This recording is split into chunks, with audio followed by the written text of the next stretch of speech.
Bonjour, dans cette interview vous découvrirez les particularités d'une ouverture de club et les erreurs à ne pas commettre. Dans un second temps, on parlera des spécificités du marché espagnol. Puis Laurent vous détaillera son second métier lié avec celui de gérant de club. Enfin en bonus, je vous ferai visiter son club de Castellón. Je vous souhaite un bon visionnage et bien sûr si ça vous a plu, pensez à vous abonner à la chaîne et allez jeter un œil sur sebastienag.com. Bonjour à tous, aujourd'hui on se retrouve pour interviewer Laurent qui vient d'ouvrir un club en Espagne, à Castellón plus précisément, 30 minutes au-dessus de Madrid. On va découvrir un peu les difficultés d'une ouverture et qui plus est en Espagne. Tout cela suscite beaucoup de questions aujourd'hui. Peux-tu nous en dire plus sur comment tu en es arrivé là, sur ta vie personnelle déjà pour commencer? Ouais, bon, ça commence à être une longue histoire, mais en résumé, moi je suis ingénieur, j'ai fait toute ma carrière dans le monde industriel, j'ai été responsable d'affaires, chef d'entreprise, j'ai créé plusieurs boîtes, toujours à l'intérieur d'un groupe, et à un moment donné, j'ai eu la tentation de me mettre à mon compte. Donc on a fait ça en famille, à trois. Et on s'est dirigé vers le sport parce que c'est une activité qui nous plaisait à tous les trois. Voilà. Donc un petit peu comment on en est arrivé à se mettre dans le monde du fitness. Ok, bon, première question, avec ton expérience dans le fitness, quel conseil donnerais-tu à une personne qui veut se lancer? C'est très vaste comme ça. Mais... Ouais, la question est vaste, il y a plein de... Voilà, c'est la réponse, c'est une somme de petits points qu'il faut bien vérifier. D'abord, il faut vérifier sa solvabilité, être capable de financer le projet, donc avoir un minimum d'apport et puis ensuite une capacité à emprunter auprès des banques spécifiquement pour financer le projet. Le deuxième, c'est de bien choisir son local. Donc là, vraiment important d'avoir un local qui soit bien situé, d'accord, avant tout bien situé, qui permette aussi d'implanter toutes les activités que tu as envie d'implanter, que ce soit la salle de cours collectif, qu'elle ne soit pas pleine de piquets au milieu, mais donc l'implantation du local, le recrutement qu'il faut vraiment anticiper. D'accord.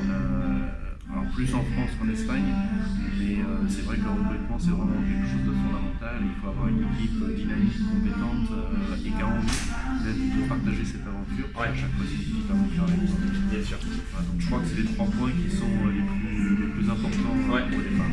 Ok, très bien. Bon, je crois savoir que tu as ouvert des clubs sous franchise. Ouais. Pourquoi? Moi je viens du monde de l'industrie, donc déjà j'étais en B2B et en passe en B2C. Donc grosse différence. Ensuite, entre l'industrie lourde et puis le fitness, il y a aussi beaucoup de rapports. Donc autant j'avais des repères, j'avais des modèles de business plan dans le métier que je faisais, autant le fitness c'était quand même malgré tout une découverte. Et on a jugé, avec les gens avec qui j'ai fait le projet, qu'il fallait qu'il y ait quelqu'un qui nous apporte le modèle à développer. Donc la franchise pour moi c'est la sécurité d'avoir un truc qui fonctionne. Un modèle économique. Un modèle économique, un modèle de business plan, un positionnement sur le marché. Le marché du fitness il est grand, on ne peut pas tout faire. Donc c'est le choix d'un marché de niche. Et là, la franchise est vraiment pour quelqu'un qui connaît pas le milieu, l'aide importante à retenir. Quel a été l'apport de la franchise en te lançant et est-ce que tu recommanderais à une personne seule de se lancer en réseau ou de se lancer en indépendant? Brièvement, pour moi, il n'y a pas de débat. Aujourd'hui, le marché est en train de se structurer. C'est très vrai en France et ça commence à être vrai en Espagne. Donc, de toute façon, le développement, il va aller vers de plus en plus vers des groupes. Donc, non, il ne faut pas se lancer tout seul aujourd'hui. La franchise, ça apporte tellement de plus. Ça apporte un modèle, mais derrière, ça apporte du suivi, ça apporte de la veille technologique, ça apporte plein de choses qui permettent de tout le temps être bien positionné sur le marché. Si on est tout seul, il faut tout faire tout seul. Donc, il y a déjà tout seul. voilà, donc il y a déjà le problème du positionnement, et puis ensuite, il y a tous les services qu'ils peuvent nous apporter, que ce soit sur des logiciels de gestion client, que ce soit sur le renouvellement des cours. Tout ça, c'est des choses qui sont réalisées par la franchise et que tu n'as qu'adapté à ton club. Ouais. Tout ça, c'est vraiment des gros plus. Ok. Alors, s'il devait y avoir une anecdote, un fait, un moment compliqué dans les ouvertures que tu as vécu, laquelle ça serait? Il y en a une qui te vient là. Les anecdotes, il y en a plein. Alors, les ouvertures simples, déjà, j'en connais pas. Ouais.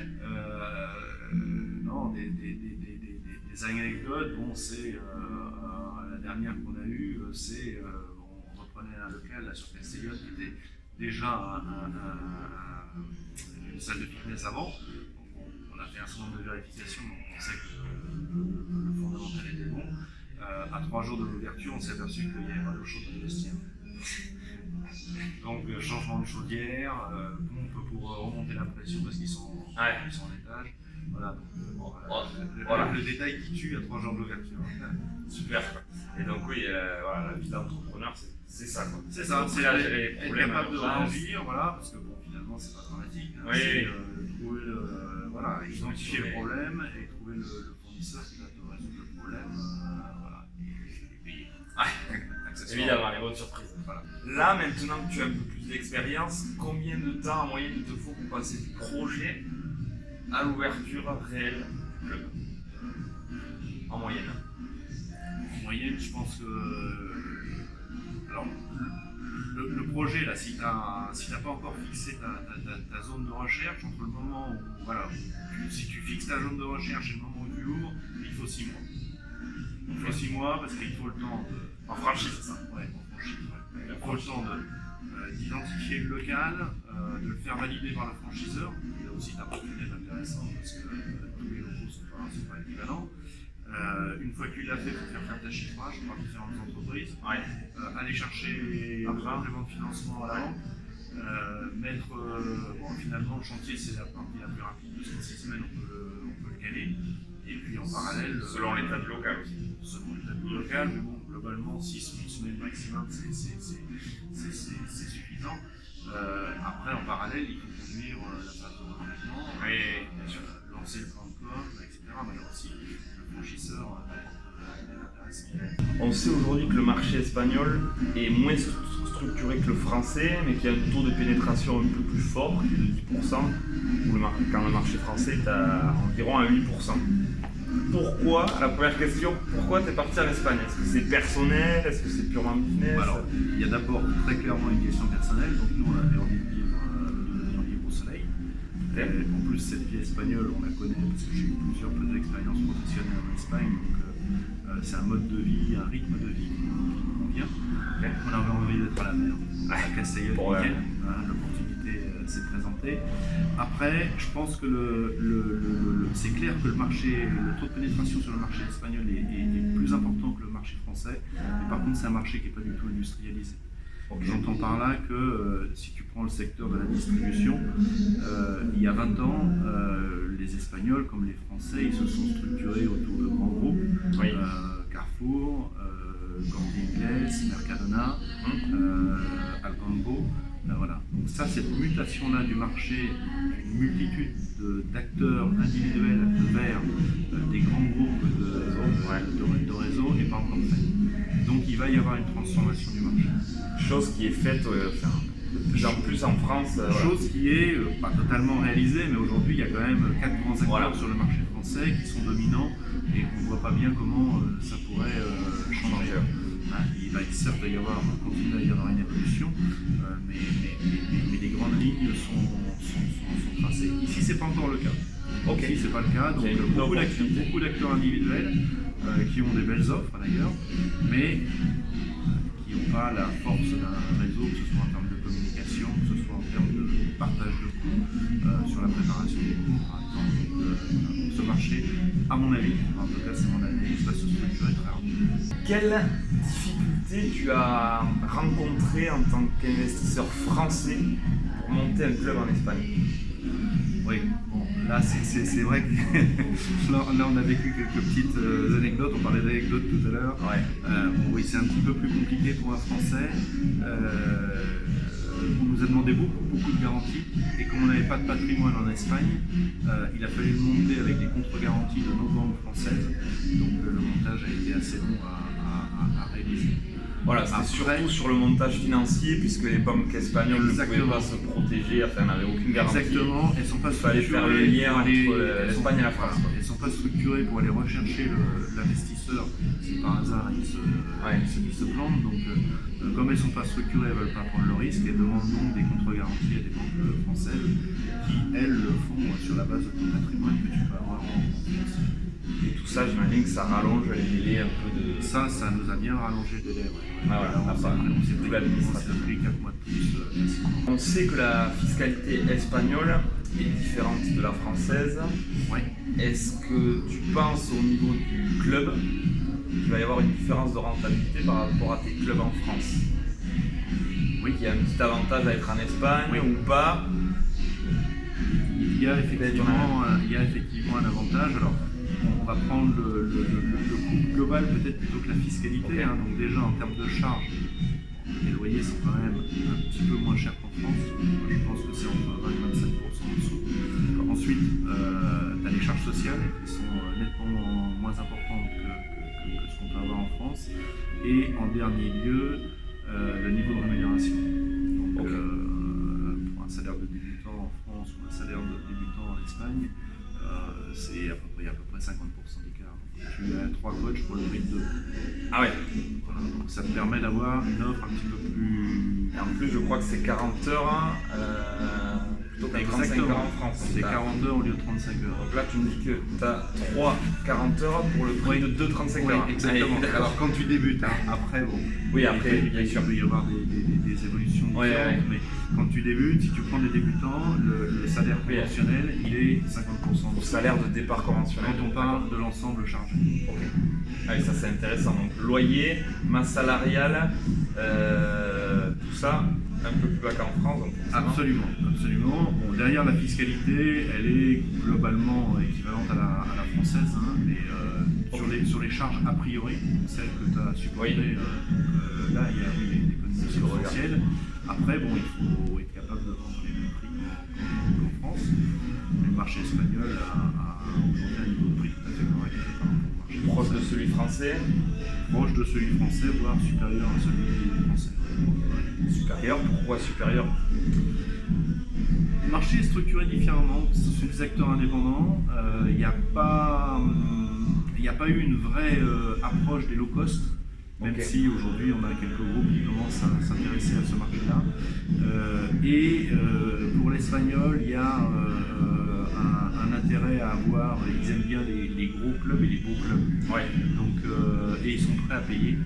Il y a un petit peu de paraître dedans. Donc ils sont prêts à payer et le niveau de prix est légèrement supérieur au niveau de prix français. Simple question aussi pour ceux qui nous écoutent qui ne parlent pas espagnol. Est-ce qu'il y a de réelles difficultés à ne pas parler espagnol si on se lance dans un club, qu'on arrive en investisseur comme ça? Tu le déconseillerais ou c'est... Moi, c'est indispensable de parler la langue du pays. Je pense que c'est vraiment fondamental. On doit être proche de ses clients. Pour communiquer avec ses clients, et pour communiquer dans la langue locale, il faut être capable de traiter avec ses fournisseurs, de traiter avec ses employés. Donc la maîtrise de la langue, c'est vraiment fondamental. Je pense que c'est un gros risque que d'arriver... alors, moi, je suis un investisseur exploitant. Peut-être que si on regarde le cas dans le cas d'un vrai investisseur qui va mettre de l'argent dans un club, la vision peut être différente. Mais il faut avoir un opérationnel de confiance avec qui on peut parler. Un opérationnel de confiance et un opérationnel de confiance qui va être capable d'identifier la culture du pays, qui va être capable de positionner son offre par rapport à ceux de ses concurrents. Voilà, c'est quand même... Concernant l'emplacement du club, là, on a vu là que tu étais en plein centre-ville, pas de parking. Non. Pourquoi ce choix? Et est-ce que tu penses que les critères de choix d'emplacement en France sont un peu différents de ceux espagnols? Ça peut paraître gonflé, mais non, je revendique ce choix. la ville espagnole est une ville qui a une très très grosse densité de population. D'accord. Donc aujourd'hui, le marché qu'on vit, c'est pas le marché de quelqu'un qui va venir en voiture, c'est quelqu'un qui vient en marchant. Donc, et aujourd'hui, la zone qui a été définie par le franchiseur est totalement cohérente avec ça. On a une zone de 30 000 habitants avec des gens qui se déplacent en individuel pour venir en Ok. Et c'est vraiment une spécificité espagnole, il y a une grosse densité à l'intérieur des villes. Là, on n'a pas de parking, on a un accord avec un parking de proximité, mais c'est vraiment pas le gros de la population. Le gros de la population, c'est des gens qui vont venir au gymnasio en marchant. Et ça, c'est différent du marché français. Alors on arrive au troisième volet. Je crois savoir que tu n'es pas seulement gérant de club. Tu as un autre métier ou que tu démarres un autre métier dans la franchise dans laquelle tu fais partie. Tu peux dire le nom, il n'y a pas de souci.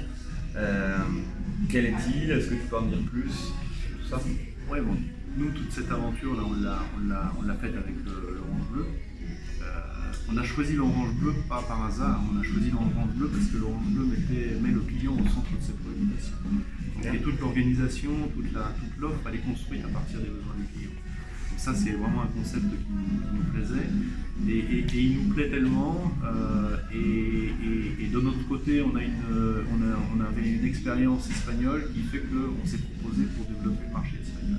Donc oui, aujourd'hui, ma volonté, mon business, voilà, c'est de développer le marché de franchiseur en Espagne. Ok. Donc aujourd'hui, si je veux monter un club Orange Bleu en Espagne, je t'appelle. Et concrètement, en quoi tu m'aides, en quoi tu me diriges? Là-dessus, on t'apporte l'aide qu'on apporte habituellement aux franchisés français. On est structuré pour monter un business plan, pour t'aider dans les rendez-vous bancaires, pour t'aider dans la recherche de locaux, te valider les locaux, t'aider dans le recrutement. On organise un entretien de recrutement qui permet d'avoir des coachs qui ont des compétences adéquates.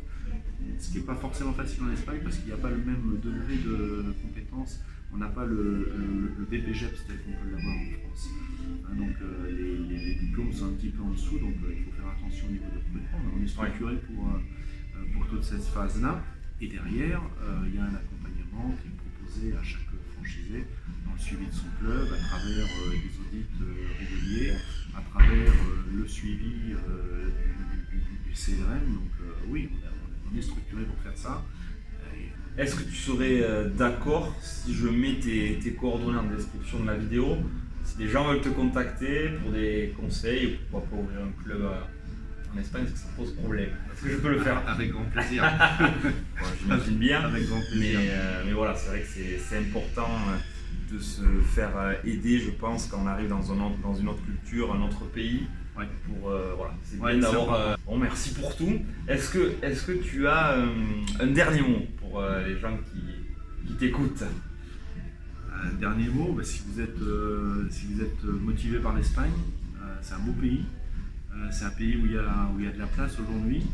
Voilà, donc si vous êtes motivé pour se développer cette activité sur le sol espagnol, il y a plein d'opportunités qui peuvent s'offrir à vous.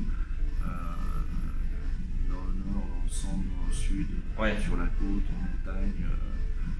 Donc n'hésitez pas à nous contacter. Ok. Oui, parce qu'aujourd'hui il y a quand même beaucoup plus d'indépendants. Le marché, voilà, ça va peut-être générer des vocations chez certains d'entre vous. N'hésitez pas à y jeter un œil. Voilà, il y a des vrais avantages, on les a vus dans la vidéo. Donc en résumé, des charges plus basses, un secteur moins structuré. Voilà, un niveau de loyer qui est également plus bas, donc des opportunités de monter du business dans des bonnes conditions de rentabilité. Ouais. Et la culture espagnole, pour ceux qui aiment, qui est très agréable à vivre, voilà, le soleil. Ça c'est très personnel, mais ça peut être des plus importants pour la vie familiale. J'espère que cette vidéo vous a plu. Si c'est le cas, n'hésitez pas à vous abonner à la chaîne, il y en aura d'autres. Et si vous voulez aller plus loin en tant que gérant pour découvrir d'autres astuces pour vos clubs, d'autres conseils, n'hésitez pas à aller voir sur sebastianag.com et à mettre en commentaire si vous avez des recommandations, des critiques, des envies de traiter certains sujets. À bientôt. À bientôt. J'espère que vous avez passé un bon moment et que cette interview vous a plu. Je vous fais visiter maintenant en accéléré le club de Laurent.